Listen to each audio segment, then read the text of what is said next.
Can Dak Prescott deliver a huge win against the Eagles on Sunday Night Football? All that and more in this episode of the Locked On Cowboys podcast. You are Locked On Cowboys, your daily Dallas Cowboys podcast. Part of the Locked On Podcast Network, your team every day. Locked On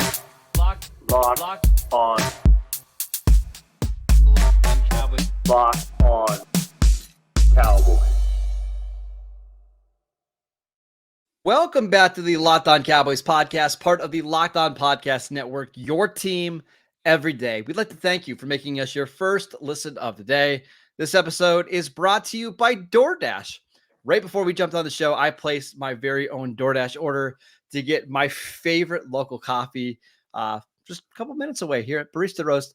It should be here before the show is over, so a big thank you to DoorDash for my coffee order today. Place your order today using promo code LOCK23. And stay tuned later in the episode to hear more from our friends at DoorDash. I am your host, Marcus Mosher. You can follow me on Twitter at Marcus_Mosher. Joining me today, as always, is Landon McCool. You can check him out on Twitter at McCoolBCB. On today's show, we are previewing the Sunday Night Football matchup between the Eagles and the Cowboys.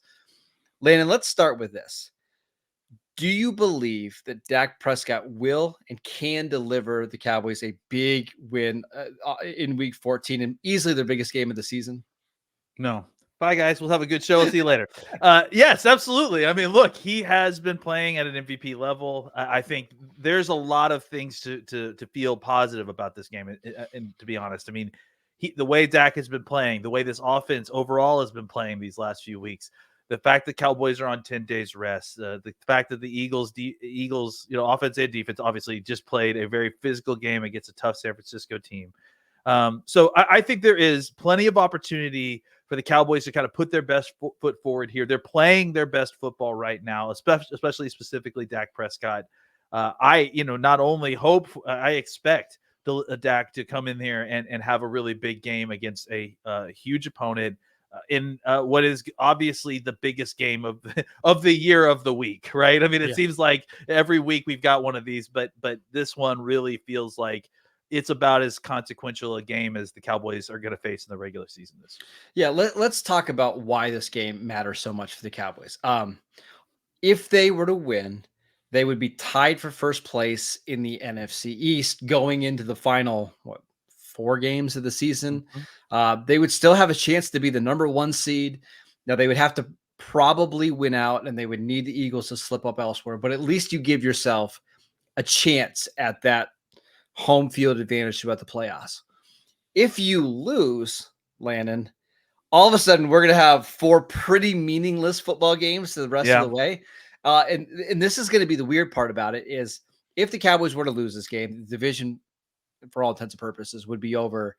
And the Cowboys basically have the 5 seed locked up. Yep. So now you just have to navigate these 3 games against playoff teams, the Bills, the Dolphins, and the Lions, when none of them probably matter, which is a really, really weird thing to do with 4 games still left in the year. Yeah. And especially since those Bills and Dolphins games really won't matter. I mean, you could say at least the really Lions game. No. Yeah, you could say the Lions game is at least an NFC opponent. Maybe something could happen along the way, but I mean, suddenly those Miami Bills games become just on the road too. Like it's just that's why it's such a big game because I want those games to matter. And there's a really good chance that they won't matter at all for Dallas. And they're going to mean everything to Miami, who's still trying to win the division and be the number 1 seed. And for the Bills, who basically have to win out, right? Yeah. They have to win out to make the playoffs. The Cowboys need to win this game just to give them some life going into the final month of the season. But back to Dak. Yeah. It feels like this is and I hate 1 game narratives because it's dumb, but this does feel like a huge game for how everybody perceives him. If he goes out there and plays an amazing game, puts up 35 points and the Cowboys win, it'd be hard pressed to see anybody winning the MVP over him. But if he goes out there and struggles and the Cowboys lose and they only score 20 points, you're going to hear a lot of chatter about Dak only being able to beat 500 and below teams. Yeah. And, let's be very blunt here. Like, I think the last Rubicon that Dak has to pass in order to be the guy, like the man, right? Is, you know, if we're going to identify Dak's issues, Dak at times can get too overhyped, right? And what it does is it affects his footwork. His footwork gets sloppy, and then his throws get sloppy, and he starts pressing, and that's when he starts having issues. If Dak can come into this game avoiding that and just keeping within himself and realizing that he doesn't need to be super Dak in order to win this game. He doesn't need to do that. He just needs to be himself, right? I think that is going to be obviously great for the Cowboys' chances to win that game. But to me, it's the most important thing that we're going to see in this game is how does Dak react to this situation? Because if Dak has figured out a way to kind of, get rid of that early game jitter stuff that he has had. And look, he did it in Tampa. Like in Tampa, like you didn't see that sort of Dak as much, right? And I think he's shown that at times he's found a way to kind of calm himself in these moments.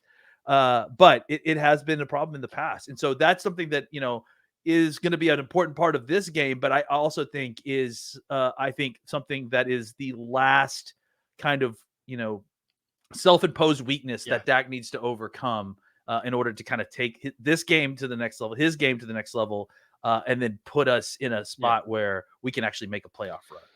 Yeah, because I could even see a scenario playing out where the Cowboys lose, but Dak plays unbelievable in this game, and it actually gives you a lot of hope going into the playoffs, right? Like, hey, if Dak's going to play at this level, they're going to be able to compete with anybody.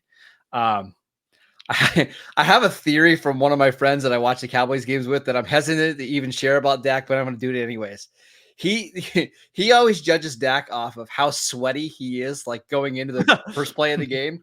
Because he said if Dak is like too amped up for this game, you see him like really, really sweating, and it kind of messes him up to start the game. Like he's just too amped up. And then the games where he's just nice, cool, calm, and collected is typically when he starts off hot. So not that really matters, but just we've got observation. We've got the icy whites going on this Sunday, so maybe he'll stay nice and cool in it. So. But I think your point, like what you want to see from Dak in this game is not somebody who's super amped up, but like a steadiness from him coming into this game. Like, hey, we know we're going to be able to put up points. Let's just go out there and do it. Don't throw it high. Don't throw it hot. Don't press. Come in here. Don't press. You don't need to. You don't need to against this defensive backfield. You have distinct the best advantage on either side of this ball in this game is the advantage that the Cowboys pass receivers have on this Eagles defense. Yes. They have the opportunity to take advantage of it. It's not going to take an incredible play by Dak. He just needs to operate within himself in this offense. The Cowboys should be able to score points. Yeah, I think this is one of those games where they don't need Dak to complete a bunch of like big time throws, according to like PFF. What they just need to do is make the routine throw over and over and over again, because there's gaps in this defense. There's players you can attack. The slot corner continues to be a big issue. The linebackers can't run sideline to sideline. If you just make the easy throws that he can make, routinely, they're going to move the ball up and down the field. Like I have no doubt about it. Yeah, and then I think the big thing that they need to do is finish with points, because I feel like that was really the issue more than anything against Philadelphia. They scored a lot, 28 points or 25 points, I think it was, on the road, but obviously they're going to need to convert more of those into touchdowns. The Eagles are going to maybe they struggle to move the ball the way that the Cowboys do, but we know that if they get into the red zone, if they get opportunities, they're going to do whatever it takes to convert those. So the Cowboys need to be just as efficient in the red zone in order to stay ahead. I really don't want to see like any field goal attempts 45 yards and in at all in this game. Like once you get across the 30-yard line, it's got to be like 4-down territory, almost regardless of what happens, because touchdowns are what's going to win this game. And that's how the Eagles are going to play too. Yeah, like that's you cannot play one-handed if you're playing a team that's playing all 4 downs and you're only playing 3 downs. Like you got to match the Eagles' guts on this, right? And because 24 points isn't going to win this game for you. Like the goal should be we've got to score 35 points to win this game. Let's make sure that we attack with that philosophy of, hey, we're inside the 20. It's 4 down. Like that's right. Yeah. Let's talk about stopping Jalen Hurts in that Philadelphia Eagles offense and what the Cowboys can do better this time around next. This episode is brought to you by DoorDash. Did the game go to timeout? Time to order in with DoorDash. Is it halftime? That is ordering in time. 2-minute warning. You got your cue. That is your time to order in. Whenever the game clock stops, time to order with DoorDash. You can order pizza, wings, sodas, burgers, or even just buns on DoorDash and get it all delivered without missing the game. Except you can't order a Philly cheesesteak this week. I think DoorDash Do not do it. You're not allowed Don't to do do that. it. Yeah. Not allowed. Get prepared before game day. Stock up on your favorite appetizers and order all of your tailgate gear on DoorDash. Then get ready to watch your team win. Get 50% off up to a $10 value when you spend $15 or more on your first order when you download the DoorDash app and enter promo code LOCK23, subject to change, terms apply. Again, that is 50% off up to a $10 value when you spend $15 or more on your first order when you download the DoorDash app and enter promo code LOCK23, subject to change, terms apply. Welcome back to the Locked On Cowboys podcast. We wanted to let you know that Locked On has launched the first ever national sports 24/7 streaming channel on YouTube. Locked On Sports Today is here for you 24/7, covering the top sports stories of the day with the local experts of Locked On, plus our national shows covering every league. Go to Locked On Sports Today on YouTube and subscribe to the first ever national sports 24/7 streaming channel. All right, Landon, let's talk about how the Cowboys can do a better job of stopping Jalen Hurts in this game. They gave up 28 points in the last game, did not force a turnover. What do they need to do better this time around? Well, first of all, fall on one of them 3 fumbles that, Yes, that would the help. Eagles have. I mean, the fact that the Eagles had 3 fumbles and the Cowboys were not able to get even one of them that's a little frustrating. I think that Nick Bosa caused a lot of stir yesterday on Twitter with video of him kind of talking about how the blueprint for the Eagles is out there a little bit. And I think that's easy to say when you have the 49ers defense behind you, but I do think that there is a certain amount of truth to the fact that you saw a little bit not a little bit, you saw a lot of what the problems have been with the Philadelphia Eagles offense against San Francisco. And I don't think that it's only just because they played San Francisco. When you keep Jalen Hurts in the pocket and you take away his first read or you take away the quick read, he struggles to kind of find alternate answers inside structure in the passing game. And that's why he's desperate to try to escape out of the pocket, change the angles, create a scramble drill, or squirt out the front through the B gap, try to pick up some quick, easy yards. What the 49ers did was kind of mush rush him a little bit, right? Closing in on him slowly and then eventually getting sacks. Cowboys did a little bit of that too. I mean, I think you saw that with that split sack that Dorrance Armstrong and Parsons had in the first game. I think that's going to be the key. And I talked about it a little bit with some of y'all in the DMs about, I think the Cowboys should play some quarters off defense, because I do think that keeping the eyes on the quarterback is going to be important, but you need to be able to defend both the run and pass on first and second down. The Eagles are number 3 or something in most runs on first down, but on second down, they basically treat it like third down. They try to get, as close as they can so that they can quickly and easily convert very simple third downs, or get them in striking distance on third down so they can go for it on fourth down and convert, right? So the Cowboys need to make sure that they are defending both the run and the pass early on first and second down. And then on third down is really when you should be playing what would normally be your first down defense, right? As that kind of knowing that it's going to be 3rd and 4 or something, stopping the run, being on the lookout for Hurts running the football, that sort of thing. They're not the same team that they were last year, where they're going to have Jalen Hurts running a bunch of zone reads. He's not going to be running the football a ton. He's nicked up right now, and it's limiting his ability and, frankly, the Eagles' willingness to have him run the football a ton, right? So the Cowboys need to make sure that they're in the pass game, kind of mush rushing, making sure he can't sneak out the front of the pocket, making sure that if he does escape out of the side of the pocket, it's to his left, not to his right.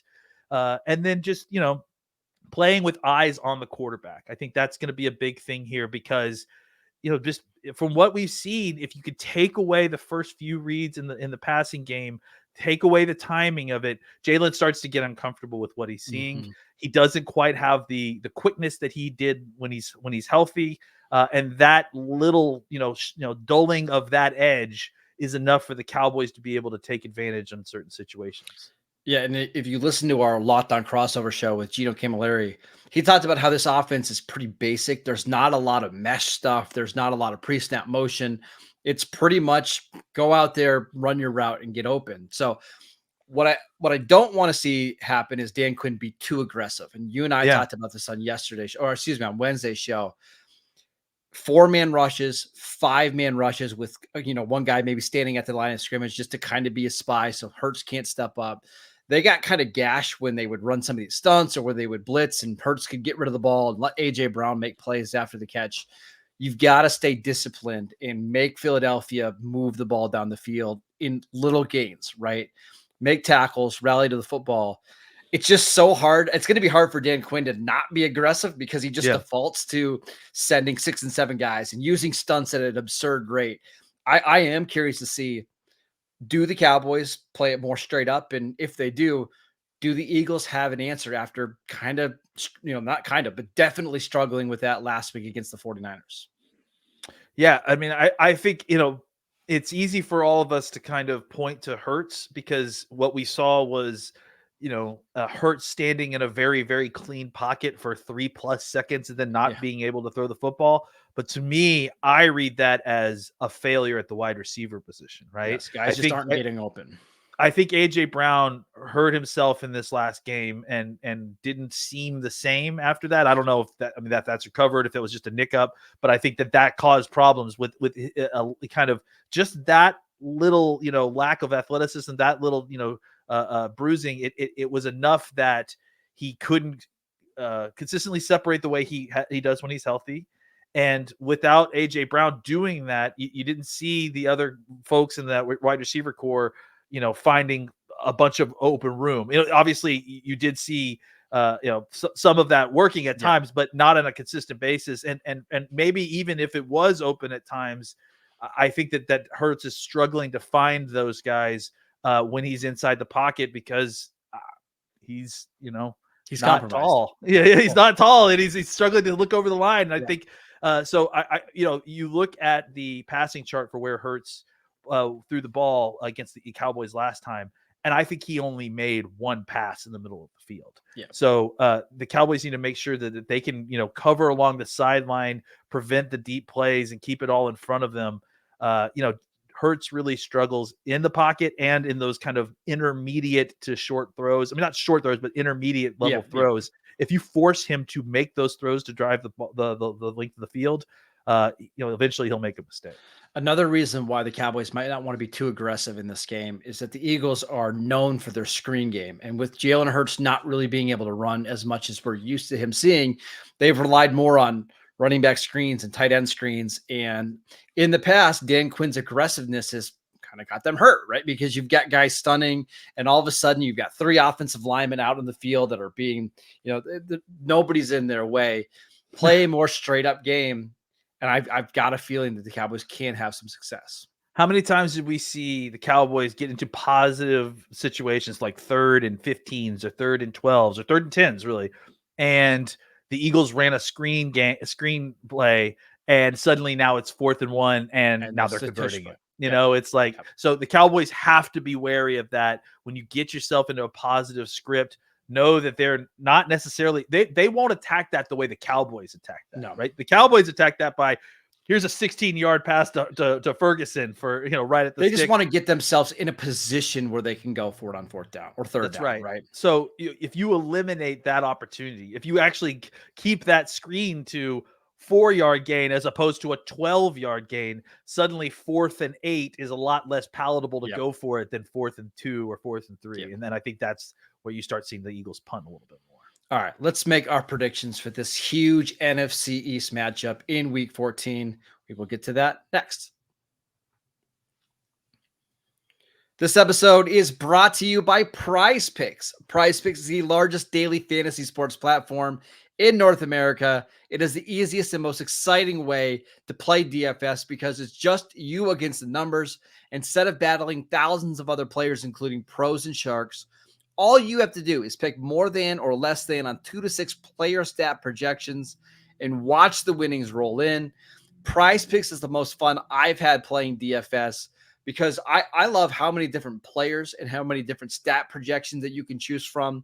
I also love that PrizePicks offers a reboot policy where your entry will stay in play even if one of your players gets injured. For football and basketball games, if you have a player who exits the game in the first half and does not return for the second, that player is rebooted. PrizePicks is the only daily fantasy sports platform with an injury insurance policy. Go to prizepicks.com/LockedOnNFL and use promo code LockedOnNFL for a first deposit match up to $100. Again, go to prizepicks.com/LockedOnNFL and use promo code LockedOnNFL for a first deposit match up to $100. Welcome back to the Locked On Cowboys podcast. Everydayers on Monday show. Landon and I are going to be breaking down this Eagles-Cowboys game on Sunday Night Football. Hopefully, we'll be talking about a Cowboys win and having a nice victory Monday. But before we do that, we got to do some predictions, Landon. Who do you believe is going to win this game and why? I'm taking the Cowboys. I mean, I felt pretty good about this game all week, to be honest. And you know, I don't want to say overconfident, but it just things line up really well for the Cowboys. They're on longer rest. I think they're up for this game. They definitely feel like they want the revenge. I think that the matchups are favorable in the Cowboys situation, especially at home. I tend to think that there's gonna be a lot of points scored. I just think that I think the over under is 51, and honestly, I would bang the over on that. Yeah, it feels like we're going to be like a 35-31 type of game. Wow. So you got really close to my prediction. I actually have 35-28, I think. Okay. I do think that there's going to be the ball is going to be thrown all over the yard in some ways. I just trust, you know, it's like you and I were talking before the show on you know, with these kind of tough games where you have a tight opponent and they're equally talented, it's about where the margins are, right? Like where is there the most margin? And I think that the biggest margin, the biggest area where one team has advantage over the other is, as I've mentioned, the Cowboys pass catchers against the Eagles defensive backs. And I think that in a game where you're going to be scoring a bunch of points, I just trust the Cowboys offense against the Eagles defense more than I trust the Eagles offense against the Cowboys defense. And I think ultimately what I really trust more than anything is I trust the Cowboys defense to be able to make the play at the end of the game to win this. I don't think I trust the Eagles defense necessarily to do that. They have playmakers on that side of the ball. Their defensive line is scary, but it's concentrated all there. It's all, you know, they don't have any real super talent at the second level. They have some good but not great talent in the defensive backfield. I think the Cowboys just have playmakers in the defense all over the spot. And when the team is going to need a big play, they'll be able to make it. So I'm picking Cowboys to win 35-28. I'll be honest, I don't have a great feel for this game other than I think we're going to get a lot of points scored, as you mentioned. Like I could see the Cowboys struggling for stretches, but it just feels like they have so much talent on offense that they're going to find a way to be successful on that side of the ball. And for whatever reason, the Eagles do know how to score points against this Cowboys defense, whether it was, you know, the first matchup, you know, this year where they scored 28, whether it was last year with Gardner Minshew, where they turned the ball over, was it 3 times and still scored, was it 38, 39 points that they scored in that game. They scored a bunch of points in the first meeting of 2022. They're going to find ways to score the ball. It's just, can the Cowboys outscore them? I don't know, Landon. For the sake of this podcast and what we've been doing week to week, I'll pick the Eagles to win. And I really, really hope I'm wrong. But more than ever, I hope I'm wrong. It's going to be fun. This is probably the most jacked up that I've been for a game in a long time. Yeah. I mean, there's a lot on the line. And honestly, this is as good as I felt about a Cowboys team in a while, it feels like, you know, just as far as both sides of the ball. So I'm excited to see exactly how this all plays out. And I, like I said, I'm feeling good about the Cowboys' chances here. The other thing is the Eagles fans are getting increasingly annoying. So I just really, it would be really nice to have a win to shut them up for a couple of weeks. Right? I just want to point it out. I just tweeted something nice about a Cowboys player. I got 3 Eagles fans in my mentions say, yeah, but what about this? And I'm like, no one's talking to you, man. Like, we're just talking about our team. Yeah. Just to keep them quiet for another week. But honestly, they lost last week. So maybe if the Cowboys beat them, maybe that only does the opposite. Who knows? Who knows? It's hard to predict what Eagles fans are going to do. All right, that is it for today's show. We want to thank you for making Locked On Cowboys your first listen every single day. Go check out our YouTube channel where we post videos every single day over there. We are free and available on all platforms. Go follow Landon on Twitter at McCoolBCB. I'm at Marcus_Mosier. Enjoy the game. We'll see you right back here on Monday.